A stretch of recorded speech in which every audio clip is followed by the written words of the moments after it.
जन मित्रों, जय भीम। आपका स्वागत है बहुजन साइंस नामा चैनल पे।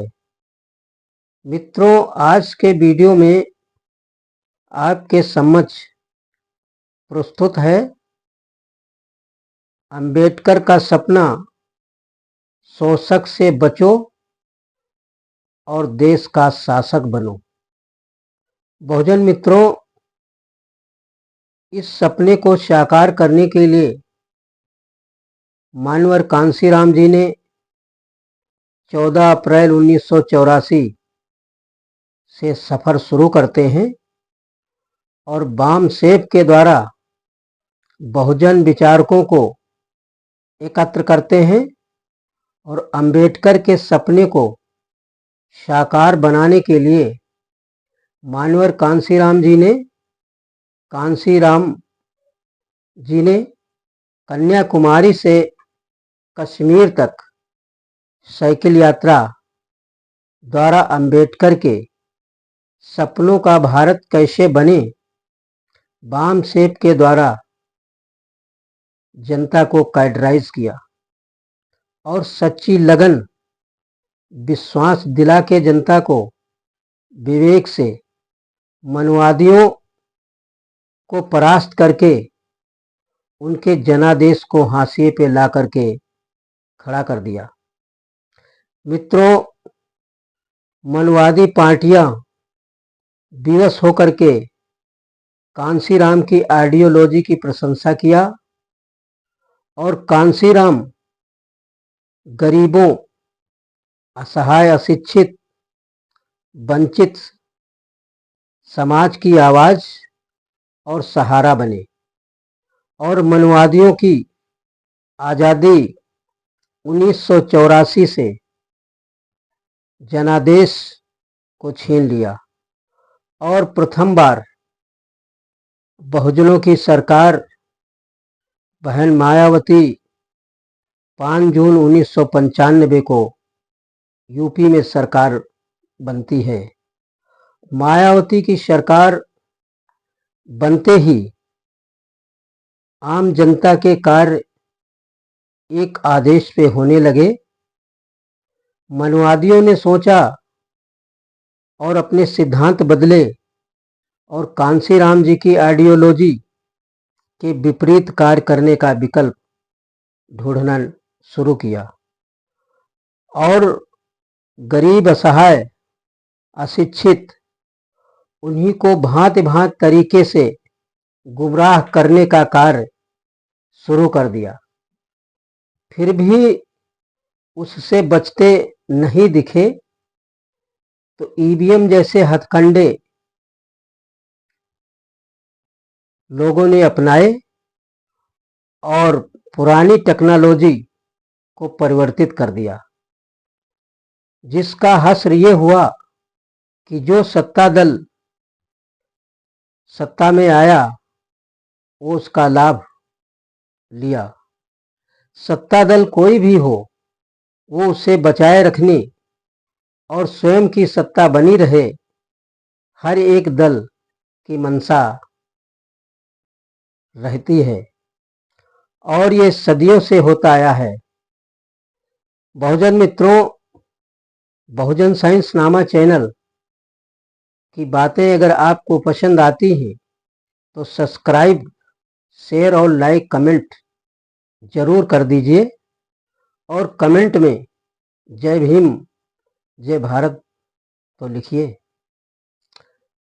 मित्रों, आज़ादी 1950 से अब तक की जो समय बीता उसमें राजतंत्र अभी भी दिखता है। जैसे एक राजा की संतानें राजा बनती हैं या बनती थी, चाहे क्यों ना वो राजा बनने के अयोग्य हो, फिर भी वो राजा की गद्दी पर बैठता था और देश की व्यवस्था संभालता था। इसी प्रकार भारत का नेता कभी इस दल से, कभी वही नेता उस दल का झंडा ले करके और उसी क्षेत्र में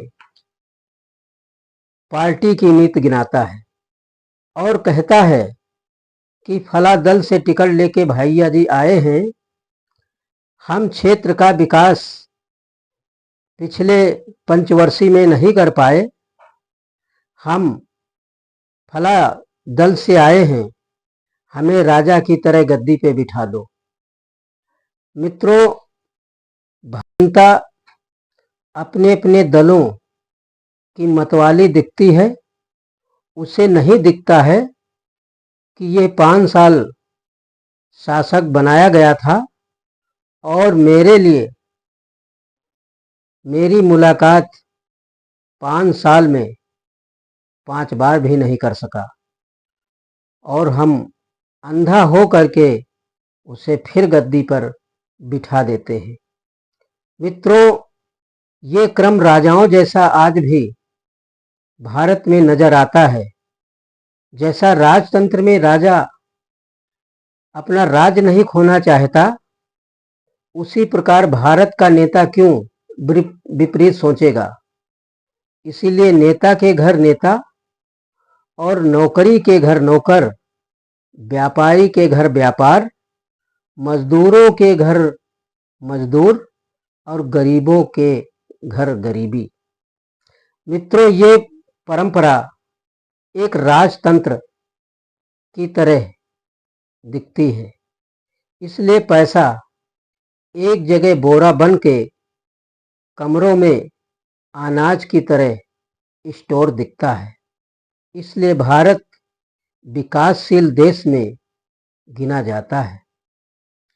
मित्रों, भारत पर जब मुगलों का आक्रमण होता है तो भारत के राजा भी ऐसे सोचते हैं कि इनके कंधों से बंदूक रख करके निशाना लगाया जाए और फिर हम इस देश के शासक स्वयं हो जाएंगे।